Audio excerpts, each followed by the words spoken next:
పాటు టాప్ ఎంఎన్సీలలో ఉద్యోగ అవకాశాలు కేవలం 3 months కోచింగ్ తో పాటు placement assistants. For details RK global business school, Dilsukh Nagar 9502255566. ఇవాళ టీ కాంగ్రెస్ ఎన్నికల కమిటీ భేటీ జరగనుంది. సాయంత్రం 4 గంటలకు సీఎం రేవంత్ రెడ్డి అధ్యక్షతన సమావేశం కొనసాగనుంది.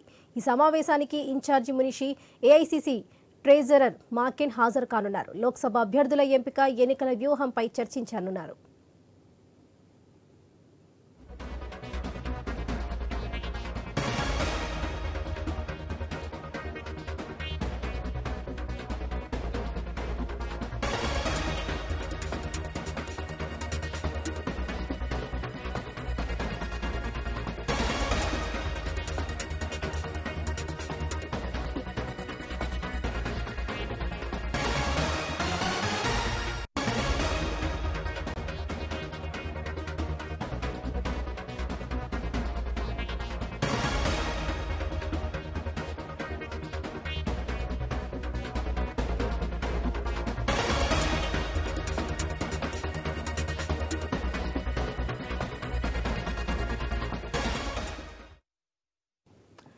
ఇవాళ టీ కాంగ్రెస్ ఎన్నికల కమిటీ భేటీ కానుంది. సాయంత్రం 4 గంటలకు సీఎం రేవంత్ రెడ్డి అధ్యక్షతన సమావేశం కొనసాగనుంది.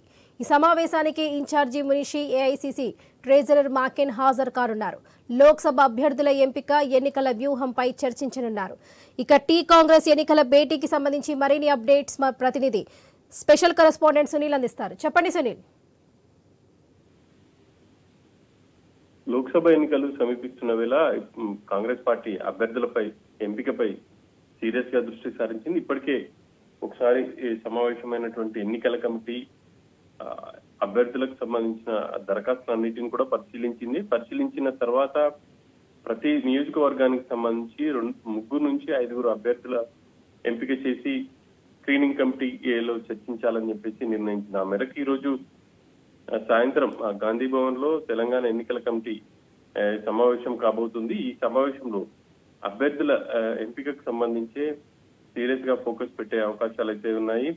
ఇక అభ్యర్థులను కూడా ముందుగానే ప్రకటించాలని చెప్పేసి కాంగ్రెస్ పార్టీ భావిస్తుంది. ఆ మేరకే ఈ రోజు సమావేశంలో ఒక నిర్ణయం అయితే తీసుకోబోతున్నారు. ఈ రోజు ఈ కమిటీలో ఎంపిక చేసిన అభ్యర్థులను కాంగ్రెస్ ఏఐసీసీకి పంపిస్తుంది. ఏఐసీసీ సమావేశమై ఆ తర్వాత అభ్యర్థులను ఫైనల్ చేసి ప్రకటిస్తుంది. గత అసెంబ్లీ ఎన్నికల్లో అనుసరించినటువంటి వ్యూహాన్ని పార్లమెంట్ ఎన్నికల్లో కూడా కాంగ్రెస్ పార్టీ అనుసరిస్తుంది.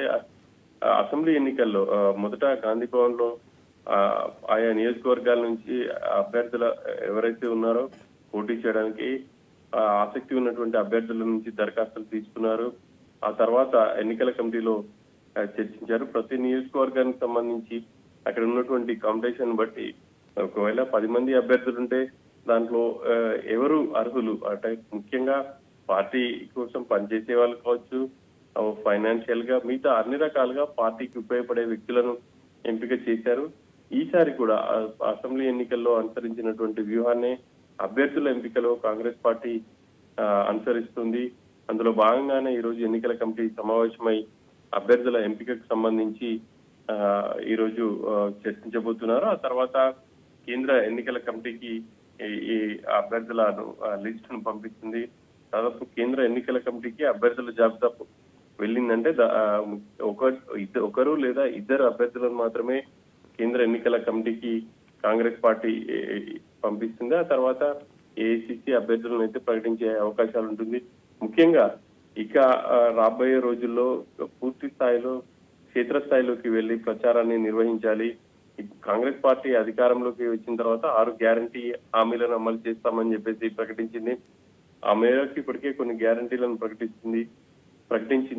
వాటిని ప్రజల్లోకి తీసుకెళ్లి పార్లమెంట్ ఎన్నికల్లో ఖచ్చితంగా మెజార్టీ స్థానాలు సాధించే దిశగా కృషి చేయాలని చెప్పేసి ఇప్పటికే సీఎం రేవంత్ రెడ్డి ప్రకటించారు. ఆ మేరకే పార్టీ శ్రేణులు కూడా కొంత వర్కౌట్ చేస్తున్నాయని చెప్పాలి. ఇక రాబోయే రోజుల్లో మరింత స్పీడ్ పెంచే విధంగా ఎటువంటి కార్యాచరణ చేపట్టాలి అనేది ఈ రోజు సమావేశంలో ఒక నిర్ణయం అయితే తీసుకోబోతున్నారు.